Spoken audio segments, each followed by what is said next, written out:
Hey folks, what makes this toy great? Today we're looking at the original Masterpiece Optimus Prime, also known as MP-01 Convoy.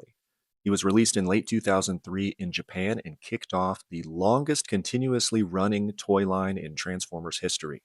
I remember when I first got MP-01 brand new, back when it was first released, and they packaged it in robot mode. And when I opened the box, I just stared at it for a long time. I couldn't even take it out of the box, just looking at this incredible detail, this form that looked so much like the cartoon character in our heads.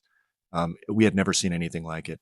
So let's jump into these astonishing details that were pioneered by this toy and for the most part never repeated. And first up is an Easter egg. If you're willing to risk damaging the toy, you can remove his faceplate to reveal this horrific face underneath. I guess that's why he always wore a faceplate.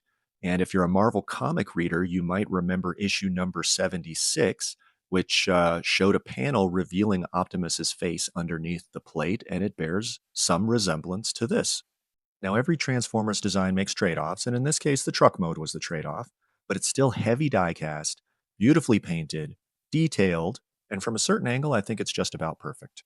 A quick transformation will help us point out some of those details. Of course, the paint is lovely, and I really appreciate these rivets around the windows as well as the headlights being filled in. These are the kind of details that never would have been animated. You wouldn't see them on screen, but if you brought this into the real world, you would expect those things to be there. Scratches, screws, and vents.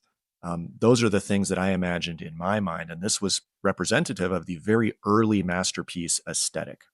And flipping him over, you can see one of the engineering techniques that's now become quite standard in Masterpiece, and that's the faux body part.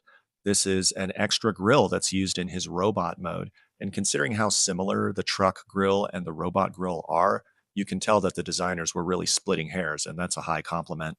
The transformation is reasonably intuitive. The arms open up much like the original G1 toy, the head flips out just like the G1 toy, and the chest opens up like the animation model and reveals a matrix inside of his chest. He also has a faux waist, which is an engineering technique that would become standard for high end Optimus Prime models. It was seen soon after this on the Robot Masters model, and that gives him that human silhouette that we're more familiar with from the cartoon. Transforming the legs requires pressing on the gas tanks to release them, and now you can watch me fumble through transforming the feet, which is one of the more tricky parts of the transformation. It's important to get that heel piece out of the way first, which of course I forgot to do. And then you have to orient the front of the foot just right so you can get it to swivel without binding up against the rest of the leg.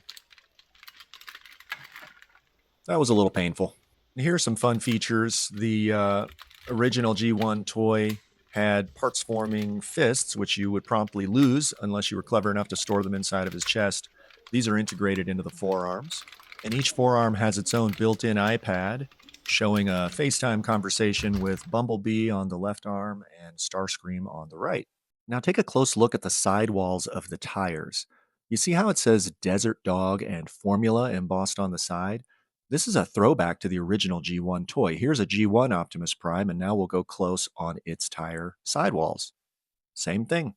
But what makes this toy great to me, it's all these real world mechanical cues, like the suspension here in his tires, the suspension in his ankles that flares out these vents, the pistons in his elbows. All of these things scream real world functioning machine, right? A giant robot walking down the streets of your city.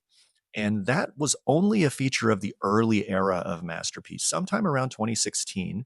I think around the time they released Ironhide and Ratchet and Shockwave, there was a big shift towards screen accuracy. And that meant simplified shapes, simplified panels and colors. You wouldn't see as much of these rivets, right, and scratches and those sort of thing.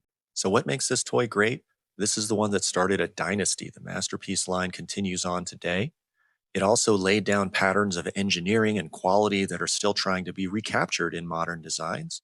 And for me, it's an anachronism of an era when we were still trying to see what these toys from the screen would look like if they came into the real world as giant functioning machines. And if you like this sort of thing, I hope you'll take a look at some of the other videos on the channel. We talk about how to repair toys, we look at trivia and history, interesting engineering quirks, and let me know in the comments what you think about the changing focus of Masterpiece, do you prefer that earlier real world aesthetic or the more recent screen accurate aesthetic? I hope you found this information useful, and we'll see you next time.